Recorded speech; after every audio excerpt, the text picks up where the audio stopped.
This is Optimal Relationships Daily, episode 637, Choose Joy Over Comparison by Courtney Carver of BeMoreWithLess.com. Hello, everybody. Welcome back to ORD for our second episode of the week.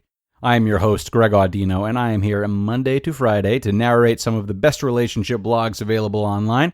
Got a few books we read from, too. Got to stay as scholarly as possible, after all. Today, I will be narrating an uplifting post on what you can do whenever you can't stop comparing yourself to others. Obviously, we've all been there, so listen up. We're going to jump right into the post and start optimizing your life. Choose Joy Over Comparison by Courtney Carver of BeMoreWithLess.com. These simple words reminded me about why I quit my job, got rid of most of my stuff, and redefined my life. There is a fine line between comparison and competition, and neither are particularly productive when it comes to feeding a happy, healthy, joyful life. I am no stranger to comparison. Working in sales and marketing for close to 20 years had my daily focus on comparing things like my sales numbers compared to my colleagues, my company stats compared to my competition, the number of hours I invested compared to everyone else, how much later I checked my email and wrote proposals compared to coworkers, my connection with clients compared to their relationships, and then there was all the life stuff that went with the work stuff. My new shoes compared to hers, where I went on vacation compared to where they went on vacation, what car I drove to work in compared to how they got to work, my new highlights compared to their cute haircut. I'm embarrassed and saddened that comparison was such a huge part of my life. But the interesting part is that I didn't know it was so prevalent until it wasn't. I didn't know that I was driven by being better, faster, smarter, more liked, and more stylish. I wasn't outwardly greedy or aggressive, but inside, I was striving for the wrong things. All I really wanted was joy, and yet through my actions, I was chasing it away every day. In my old life of keeping up, exceeding expectations, and searching for more, I had to escape to find joy, and today, joy chases me. Choose joy and stop comparing bank accounts. If you've ever raised eyebrows because your employer bought a new car or a coworker showed up at the office wearing $500 shoes, then you've given some thought to how people spend their money compared to how you spend yours.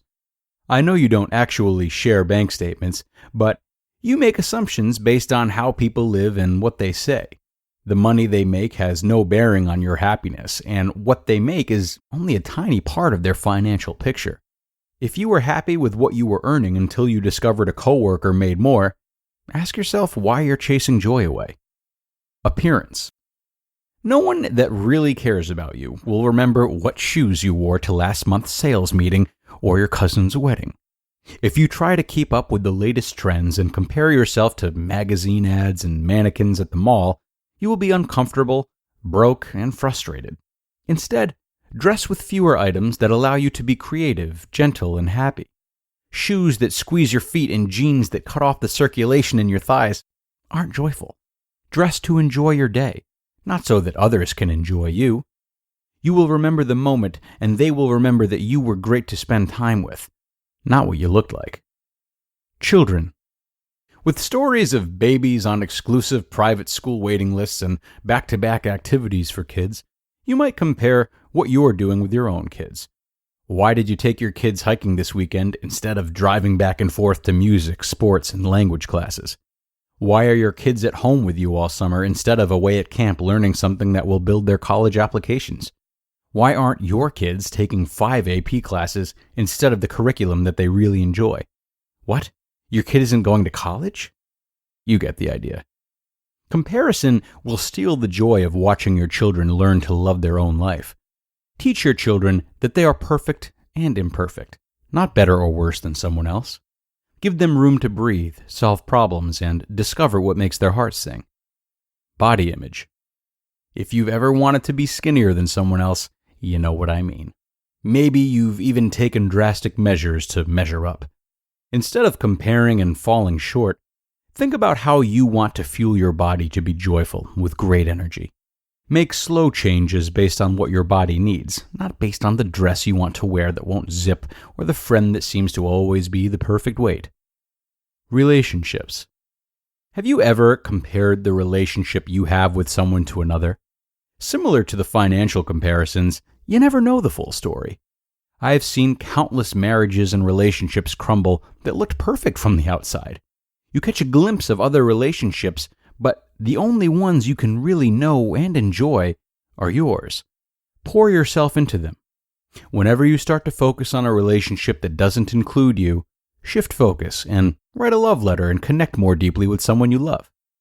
Success. Your life experience is unique, as is your definition of success. When you can truly stop comparing, you can figure out what that definition is. You can take time to ask important questions like, what really makes me happy? What will I contribute to the world? What is enough for me? There is enough joy for each of us. Joy is not a limited resource. Joy multiplies when you embrace it. Joy spreads when you give it away. And when you stop comparing, joy will chase you. Slow down, and it will catch you every day. Where's comparison stealing your joy? You just listened to the post titled Choose Joy Over Comparison by Courtney Carver of BeMoreWithLess.com. Important stuff today coming from Courtney. Thank you so much to her for allowing us to read her article. Certainly the comparison does come from somewhere, and reasons for excessive comparison should not be ignored, but Courtney shines light on what the other options are in these moments of comparison.